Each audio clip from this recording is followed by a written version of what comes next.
Hi friends, എല്ലാവർക്കും talent അക്കാഡമിയുടെ daily current affairs സെഷനിലേക്ക് സ്വാഗതം. എന്റെ പേര് കിരൺ. നമുക്ക് ഇന്നത്തെ ഡിസ്കഷൻ ആരംഭിക്കാം. നമ്മൾ ആദ്യം ഡിസ്കസ് ചെയ്യുന്നത് തിരുവനന്തപുരത്ത് നിലവിൽ വരാൻ പോകുന്ന രാജീവ് ഗാന്ധി സെന്റർ ഫോർ ബയോടെക്നോളജിയുടെ പുതിയ ക്യാമ്പസിന്റെ പേരാണ് Shri Guruji Madhav Sadashiv Golwalkar national centre for complex disease in cancer and viral infection എന്നുള്ളപ്പോൾ തിരുവനന്തപുരത്തെ Rajiv Gandhi centre for biotechnology ഇൻസ്റ്റിറ്റ്യൂട്ടിന്റെ പുതുതായി നിലവിൽ വരുന്ന ക്യാമ്പസിന്റെ പേരാണ് RSS രാഷ്ട്രീയ സ്വയംസേവക് സംഘിന്റെ പ്രധാനപ്പെട്ട നേതാക്കളിൽ ഒരാളായിരുന്ന ശ്രീ ഗുരുജി മാധവ് സദാശിവ് ഗോൾവാക്കറിന്റെ പേരിലാണ് ഇനി മുതൽ അറിയപ്പെടാൻ പോകുന്നത്. കേന്ദ്ര ശാസ്ത്ര സാങ്കേതിക വകുപ്പിന് കീഴിലെ സ്ഥാപനമാണ് Rajiv Gandhi centre for biotechnology. ശാസ്ത്ര സാങ്കേതിക വകുപ്പ് കൈകാര്യം ചെയ്യുന്ന നമ്മുടെ കേന്ദ്രമന്ത്രി ആരാണ്? ഡോക്ടർ ഹർഷവർദ്ധനാണ്. അടുത്ത് നമ്മൾ ഡിസ്കസ് ചെയ്യുന്നത് ബോക്സിംഗ് താരം, ഇന്റർനാഷണൽ ബോക്സിംഗ് താരം വിജേന്ദർ സിംഗിനെ പറ്റിയാണ്.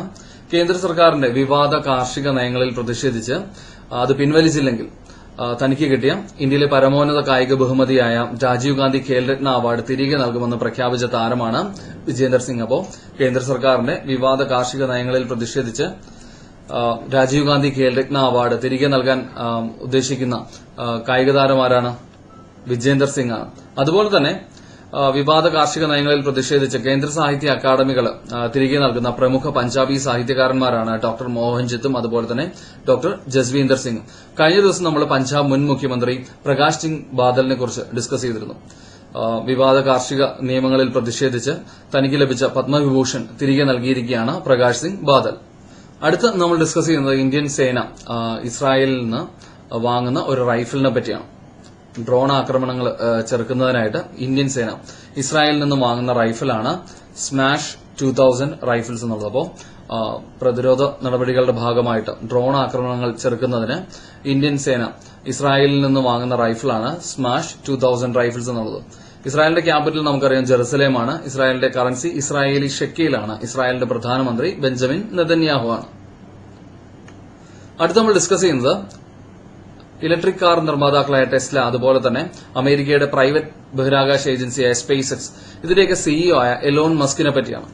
ഫോർച്യൂൺ മാസികയുടെ business person of the year 2020 അർഹനായിരിക്കുന്നത് എലോൺ മസ്ക് ആണ്. അപ്പോൾ ഓർമ്മിച്ച് വെച്ചേക്കുക, ഫോർച്യൂൺ മാസികയുടെ business person of the year 2020 അർഹനായിരിക്കുന്നത് ടെസ്ല അതുപോലെ സ്പേസ് എക്സിന്റെയൊക്കെ സിഇഒ ആയ എലോൺ മസ്ക് ആണ്. അടുത്ത നമ്മൾ ഡിസ്കസ് ചെയ്യുന്നത് ഏഷ്യൻ രാജ്യമായ ബഹ്റൈനെ പറ്റിയാണ്. ഫൈസർ വികസിപ്പിച്ച കോവിഡ് വാക്സിൻ അടിയന്തരമായി ഉപയോഗിക്കുന്നതിന് അനുമതി നൽകിയ രണ്ടാമത്തെ രാജ്യമാണ് ബഹ്റൈൻ. ആദ്യമായിട്ട് ഫൈസർ വികസിപ്പിച്ച കോവിഡ് വാക്സിൻ ജനങ്ങളിൽ ഉപയോഗിക്കുന്നതിന് അനുമതി നൽകിയ രാജ്യം ഏതാണ്? ബ്രിട്ടനാണ്. അപ്പോൾ രണ്ടാമത് ബഹ്റൈനാണ്, ഏഷ്യൻ രാജ്യമായ ബഹ്റൈനാണ്. ബഹ്റൈന്റെ തലസ്ഥാനം നമുക്കറിയാം മനാമയാണ്. ബഹ്റൈന്റെ കറൻസി ബഹ്റൈനി ദിനാറാണ്. ബഹ്റൈന്റെ രാജാവ് ഹമദ് ബിൻ ഇസ അൽ ഖലീഫയാണ്. ബഹ്റൈന്റെ പ്രധാനമന്ത്രി സൽമാൻ ബിൻ ഹമദ് അൽ ഖലീഫയാണ്. അപ്പോൾ ഫൈസർ വികസിപ്പിച്ച COVID-19 വാക്സിൻ ജനങ്ങളിൽ പ്രയോഗിക്കുന്നതിന് അനുമതി നൽകിയ രണ്ടാമത്തെ രാജ്യമാണ് ബഹ്റൈൻ. അടുത്ത നമ്മൾ ഡിസ്കസ് ചെയ്യുന്ന 1-2 അപ്പോയിന്റ്മെന്റ്സ് ആണ്. അതിലൊന്നാണ് വ്യാവസായിക സംരംഭങ്ങളുടെ അസോസിയേഷനായ federation of Indian chambers of commerce and industry FICCI പ്രസിഡന്റായിട്ട് തെരഞ്ഞെടുക്കപ്പെട്ടിരിക്കുന്നത് ശ്രീ ഉദയ് ശങ്കറാണ്. നിലവിൽ അദ്ദേഹം സ്റ്റാർ ആൻഡ് ഡിസ്നി ഇന്ത്യയുടെ ചെയർമാനാണ്. അപ്പോൾ federation of Indian chambers of commerce and ഇൻഡസ്ട്രിയുടെ പ്രസിഡന്റായിട്ട് നിയമിതനായിരിക്കുന്നത് ആരാണ്? ഉദയ് ശങ്കറാണ്. FICCIയുടെ ആസ്ഥാനം സ്ഥിതി ചെയ്യുന്നത് ന്യൂഡൽഹിയിലാണ്. അടുത്ത് നമ്മൾ ഡിസ്കസ് ചെയ്യുന്നത് കേന്ദ്ര പ്രതിരോധ മന്ത്രാലയം പുതുതായി രൂപീകരിച്ച ഒരു പദവിയാണ് deputy chief of army staff DCOAS strategy. അപ്പോൾ ഈ deputy chief of army staff ആയിട്ട് നിയമിതനാകുന്നത് ലഫ്റ്റനന്റ് ജനറൽ പരംജീത് സിംഗ് ആണ്. നിലവിൽ അദ്ദേഹം director general of military operations ആയിട്ടാണ് സേവനം ചെയ്യുന്നത്. അപ്പോൾ കേന്ദ്ര പ്രതിരോധ മന്ത്രാലയം പുതുതായി രൂപീകരിച്ച ഒരു പദവിയായ deputy chief of army staff strategy, ഈ പദവി ആദ്യമായിട്ട് അലങ്കരിക്കുന്നത് ആരാണ്? ലഫ്റ്റനന്റ് ജനറൽ പരംജിത് സിംഗ് ആണ്. അതുപോലെ തന്നെ കേന്ദ്ര പ്രതിരോധ മന്ത്രാലയം രൂപീകരിച്ച മറ്റൊരു പദവിയായിരുന്നു CDS എന്നുള്ളത്, ചീഫ് ഓഫ് ഡിഫൻസ് സ്റ്റാഫ്. നിലവിൽ ആ പദവി കൈകാര്യം ചെയ്യുന്നത് ആരാണ്? ഇന്ത്യൻ ആർമിയുടെ ചീഫായിരുന്ന ജനറൽ ബിപിൻ റാവത്ത് ആണ്. അടുത്ത നമ്മൾ ഡിസ്കസ് ചെയ്യുന്നത് പൂനെ ആസ്ഥാനമായുള്ള ഫാർമസ്യൂട്ടിക്കൽ സ്ഥാപനമായ സെറം ഇൻസ്റ്റിറ്റ്യൂട്ട് ഓഫ് ഇന്ത്യയുടെ സിഇഒ ആയ ആധാർ പൂനാവാലയെ പറ്റിയാണ്.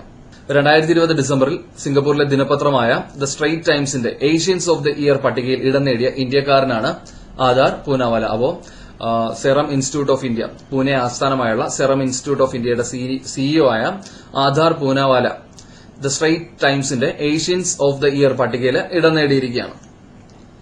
അതുപോലെ തന്നെ സെറം ഇൻസ്റ്റിറ്റ്യൂട്ട് ഓഫ് ഇന്ത്യ, അതുപോലെ ബ്രിട്ടനിലെ ഓക്സ്ഫോർഡ് സർവകലാശാല, അതുപോലെ ഫാർമസ്യൂട്ടിക്കൽ സ്ഥാപനമായ ആസ്ട്രാസെൻക അപ്പോൾ തുടങ്ങിയവയുടെ സഹകരണത്തോടുകൂടി കോവിഡ്-19 വികസിപ്പിക്കുന്ന വാക്സിനാണ് കോവിഷീൽഡ് എന്നുള്ളത്.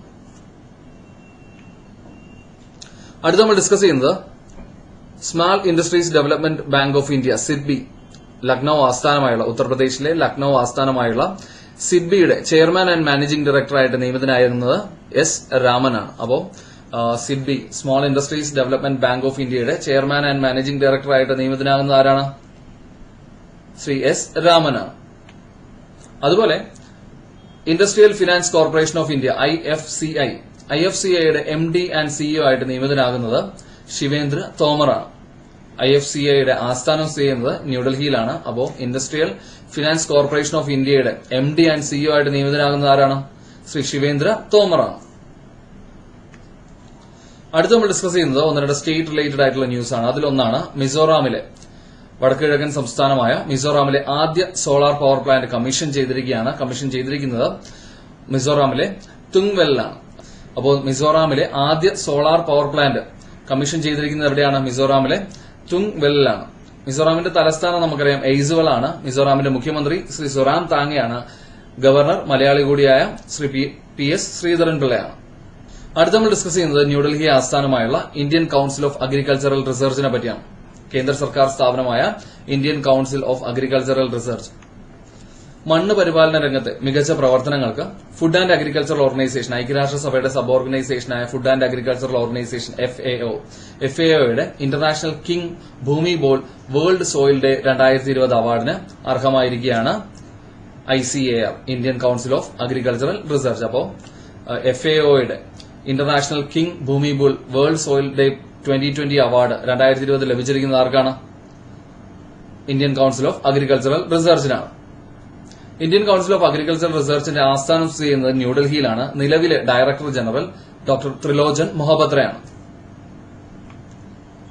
അതുപോലെ FAO ഫുഡ് ആൻഡ് അഗ്രികൾച്ചറൽ ഓർഗനൈസേഷന്റെ ആസ്ഥാനം സ്ഥിതി ചെയ്യുന്നത് ഇറ്റലിയിലെ റോമിലാണ്. നിലവിലെ ഡയറക്ടർ ജനറൽ ക്യൂ ഡോങ്ക്യു ആണ്. അടുത്ത നമ്മൾ ഡിസ്കസ് ചെയ്യുന്നത് ഉത്തർപ്രദേശിലെ ധണ്ഡപൂർ റെയിൽവേ സ്റ്റേഷന്റെ പുതിയ പേരാണ് മാ ബരാഹി ദേവി ധാം റെയിൽവേ സ്റ്റേഷൻ. അപ്പോൾ ഉത്തർപ്രദേശിലെ ധണ്ഡപൂർ റെയിൽവേ സ്റ്റേഷന്റെ പുതിയ പേര് മാ ബരാഹി ദേവി ധാം റെയിൽവേ സ്റ്റേഷൻ എന്നാണ്. ഉത്തർപ്രദേശിന്റെ മുഖ്യമന്ത്രി ആരാണ്? ശ്രീ യോഗി ആദിത്യനാഥ് ആണ്. ഗവർണർ ശ്രീമതി ആനന്ദിബെൻ പട്ടേലാണ്. ഉത്തർപ്രദേശിന്റെ ക്യാപിറ്റൽ ലക്നൌ ആണ്. അടുത്ത് നമ്മൾ ഡിസ്കസ് ചെയ്യുന്നത് മഹാരാഷ്ട്ര സംസ്ഥാനത്തെ പറ്റിയാണ്. ജാതി അടിസ്ഥാനമാക്കി പേരുകളുള്ള എല്ലാ പ്രദേശങ്ങളുടെയും പേരുകൾ മാറ്റുന്നതിനുള്ള നിർദ്ദേശത്തിന് അംഗീകാരം നൽകിയ സംസ്ഥാനമാണ് മഹാരാഷ്ട്ര. അപ്പോൾ 2020 ഡിസംബറിൽ ജാതി അടിസ്ഥാനമാക്കി പേരുകളുള്ള എല്ലാ പ്രദേശങ്ങളുടെയും പേര് മാറ്റുന്നതിനുള്ള നിർദ്ദേശത്തിന് അംഗീകാരം നൽകിയ സംസ്ഥാനമാണ് മഹാരാഷ്ട്ര. മഹാരാഷ്ട്രയുടെ തലസ്ഥാനം നമുക്കറിയാം മുംബൈയാണ്. മുഖ്യമന്ത്രി ശ്രീ ഉദ്ധവ് താക്കറെയാണ്. ഗവർണർ ശ്രീ ഭഗത് സിംഗ് കോഷിയാരിയാണ്. അടുത്ത് നമ്മൾ ഡിസ്കസ് ചെയ്യുന്നത് ഡൽഹിയെ പറ്റിയാണ്. എയർ പൊല്യൂഷൻ തടയുന്നത് ലക്ഷ്യമിട്ട്, വായു മലിനീകരണം കുറയ്ക്കുന്നത് ലക്ഷ്യമിട്ട് ഇലക്ട്രിക് വാഹനങ്ങൾ കൂടുതൽ പ്രോത്സാഹിപ്പിക്കുന്നതിന് EV ഫോറം ആരംഭിച്ചിരിക്കുകയാണ് ഡൽഹിയിൽ. അപ്പോൾ വായു മലിനീകരണം തടയുന്നത് ലക്ഷ്യമിട്ട് ഇലക്ട്രിക് വാഹനങ്ങൾ കൂടുതൽ പ്രോത്സാഹിപ്പിക്കുന്നതിനായിട്ട് EV forum, electric vehicles forum ആരംഭിച്ചത് എവിടെയാണ്? ഡൽഹിയിലാണ്. ഡൽഹിയുടെ മുഖ്യമന്ത്രി ആരാണ്? ശ്രീ അരവിന്ദ് കെജ്രിവാൾ ആണ്. ലഫ്റ്റനന്റ് ഗവർണർ ശ്രീ അനിൽ ബൈജാലാണ്. അടുത്ത നമ്മൾ ഡിസ്കസ് ചെയ്യുന്നത് സ്പോർട്സ് റിലേറ്റഡ് ആയിട്ടുള്ള ഒരു അപ്പോയിന്റ്മെന്റ് ആണ്. ചെന്നൈ ആസ്ഥാനമായുള്ള വോളിബോൾ ഫെഡറേഷൻ ഓഫ് ഇന്ത്യയുടെ പ്രസിഡന്റായിട്ട് നിയമിതനായിരിക്കുന്നത് അച്യുത സമാന്തയാണ്. അപ്പോൾ volleyball federation of India, Chennai ആസ്ഥാനമായുള്ള വോളിബോൾ ഫെഡറേഷൻ ഓഫ് ഇന്ത്യയുടെ പ്രസിഡന്റായിട്ട് 2020 ഡിസംബറിൽ നിയമിതനായിരിക്കുന്ന ആരാണ്? അച്യുത സമാന്തയാണ്. അതുപോലെ സ്പോർട്സ് റിലേറ്റഡ് ആയിട്ടുള്ള മറ്റൊരു ന്യൂസാണ്. ഫിഫ ക്ലബ് വേൾഡ് കപ്പ് 2020 വേദിയാകുന്ന രാജ്യം ജപ്പാനാണ്. അപ്പോൾ ഫിഫ ക്ലബ് വേൾഡ് കപ്പിന് 2021 വേദിയാകുന്ന രാജ്യം ഏതാണ്? ജപ്പാനാണ്. ഫിഫയുടെ ആസ്ഥാനം നമുക്കറിയാം സ്വിറ്റ്സർലാൻഡിലെ സ്യൂറിക്കാണ്. നിലവിലെ പ്രസിഡന്റ് ഗിയാനി ഇൻഫാന്റീനോ ആണ്. ഫിഫ 2022 വേൾഡ് കപ്പ് നടക്കുന്നത് എവിടെ വെച്ചിട്ടാണ്? ഏഷ്യൻ രാജ്യമായ ഖത്തറിൽ വെച്ചിട്ടാണ്. 2026 ഫിഫയുടെ വേൾഡ് കപ്പ് നടക്കുന്നത് 3 രാജ്യങ്ങളിലായിട്ടാണ്. അമേരിക്ക, അതുപോലെ തന്നെ കാനഡ, മെക്സിക്കോ. അപ്പോൾ ഫിഫ 2021 ക്ലബ് വേൾഡ് കപ്പിന് വേദിയാകുന്ന രാജ്യം ഏതാണ്? ജപ്പാനാണ്. അടുത്ത് ഡിസ്കസ് ചെയ്യുന്നത് ന്യൂസിലാൻഡ് ക്രിക്കറ്റ് താരം കോറി ആൻഡേഴ്സനെ പറ്റിയാണ്. 2020 ഡിസംബറിൽ അന്താരാഷ്ട്ര ക്രിക്കറ്റിൽ നിന്നും വിരമിച്ച ന്യൂസിലാൻഡ് ക്രിക്കറ്റ് താരമാണ് കോറി ആൻഡേഴ്സൺ.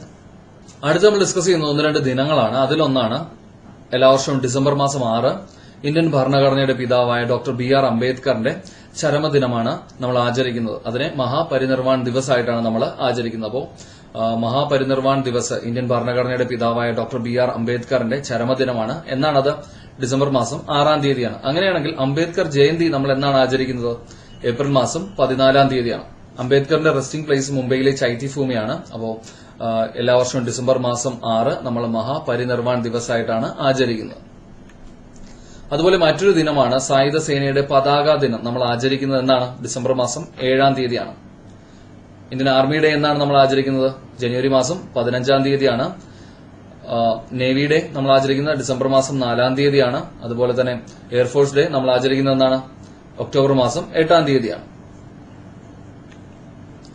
അടുത്ത് ഡിസ്കസ് ചെയ്യുന്ന ഒരു വിയോഗമാണ് 2020 ഡിസംബറിൽ അന്തരിച്ച ഫൈബർ ഒപ്റ്റിക്സിന്റെ പിതാവ് എന്നറിയപ്പെടുന്ന ഇന്ത്യൻ അമേരിക്കൻ ഭൌതിക ശാസ്ത്രജ്ഞനാണ് ഡോക്ടർ നരേന്ദ്ര സിംഗ് കപ്പാനി. അപ്പോ 2020 ഡിസംബറിൽ അന്തരിച്ച ഫൈബർ ഒപ്റ്റിക്സിന്റെ പിതാവ് എന്നറിയപ്പെടുന്ന വ്യക്തി ആരാണ്? ഡോക്ടർ നരേന്ദ്ര സിംഗ് കപ്പാനിയാണ്. ഇനി ഇന്നത്തെ ക്വസ്റ്റ്യൻ ഓഫ് ദ ഡേ ആണ്. സ്ഥിരമായി അപകടങ്ങൾ ഉണ്ടാകുന്ന കടലോര പ്രദേശങ്ങളിൽ ചുഴലിക്കാറ്റ് തടയുന്നതിനായിട്ട് തൃശൂർ ജില്ലയിൽ നാഷണൽ സൈക്ലോൺ റിസ്ക് മിറ്റിഗേഷൻ പ്രോജക്ടിന്റെ കീഴിൽ ആരംഭിക്കുന്ന പദ്ധതി ഏതാണ് എന്നതാണ് ഇന്നത്തെ ക്വസ്റ്റ്യൻ ഓഫ് ദ ഡേ. അപ്പോൾ നിങ്ങൾക്ക് ഉത്തരം അറിയാമെങ്കിൽ ഈ വീഡിയോയുടെ താഴെ കമന്റ് ചെയ്യാം. ഉത്തരം അറിയില്ലെങ്കിൽ തീർച്ചയായിട്ടും നിങ്ങൾ കഴിഞ്ഞ ദിവസത്തെ വീഡിയോ പോയി കാണുക. ആ വീഡിയോയുടെ ലിങ്ക് നമ്മൾ ഈ സ്ക്രീനിന്റെ ടോപ്പിൽ കൊടുക്കുന്നുണ്ട്. അത് ക്ലിക്ക് ചെയ്ത് കഴിഞ്ഞാൽ നിങ്ങൾക്ക് കഴിഞ്ഞ ദിവസത്തെ വീഡിയോ കാണാനായിട്ട് സാധിക്കും. വീഡിയോ കണ്ട് പോയിന്റ്സ് ഒക്കെ നോട്ട് ചെയ്ത് വെച്ച് പഠിക്കുക. അപ്പൊ അതുപോലെ കഴിഞ്ഞ ദിവസം നമ്മൾ ചോദിച്ചിരുന്ന ചോദ്യമാണ്, പെൺകുട്ടികളുടെ വിദ്യാഭ്യാസത്തിന് കൂടുതൽ പ്രോത്സാഹനം നൽകിയതിന് 2020 ലണ്ടൻ ആസ്ഥാനമായുള്ള വർക്കി ഫൗണ്ടേഷന്റെ ഗ്ലോബൽ ടീച്ചർ പ്രൈസിന് അർഹനായ ഇന്ത്യക്കാരൻ ആരാണ് എന്നുള്ളത്. അപ്പൊ നിങ്ങൾ പലരും അതിന് ഉത്തരം എഴുതിയിരുന്നു. മഹാരാഷ്ട്ര സ്വദേശിയായ രഞ്ജിത് സിംഗ് ദിസാലയാണ് ഗ്ലോബൽ ടീച്ചർ പ്രൈസ് 2020 അർഹനായ ഇന്ത്യക്കാരൻ. ഓക്കെ ഫ്രണ്ട്സ്, അപ്പൊ ഇന്നത്തെ വീഡിയോയിൽ നമ്മൾ ഡിസ്കസ് ചെയ്തത് ടാലന്റ് അക്കാഡമിയുടെ ഡെയിലി കറണ്ട് അഫയേഴ്സ് അപ്ഡേറ്റ്സുകളാണ്. ടാലന്റ് അക്കാഡമിയുടെ ഡെയിലി കറണ്ട് അഫയേഴ്സ് അപ്ഡേറ്റ്സുകൾ നിങ്ങൾക്ക് ഉപകാരപ്പെടുന്നുണ്ടെങ്കിൽ തീർച്ചയായിട്ടും നിങ്ങളുടെ ഫ്രണ്ട്സിന് അത് ഷെയർ ചെയ്യുക. നിങ്ങളുടെ അഭിപ്രായങ്ങളൊക്കെ കമന്റ് ചെയ്യുക. ഡെയിലി കറണ്ട് അഫയേഴ്സിന്റെ മറ്റൊരു സെഷനുമായിട്ട് നമുക്ക് അടുത്ത ദിവസം കാണാം. അതുവരെയും bye bye and thank you.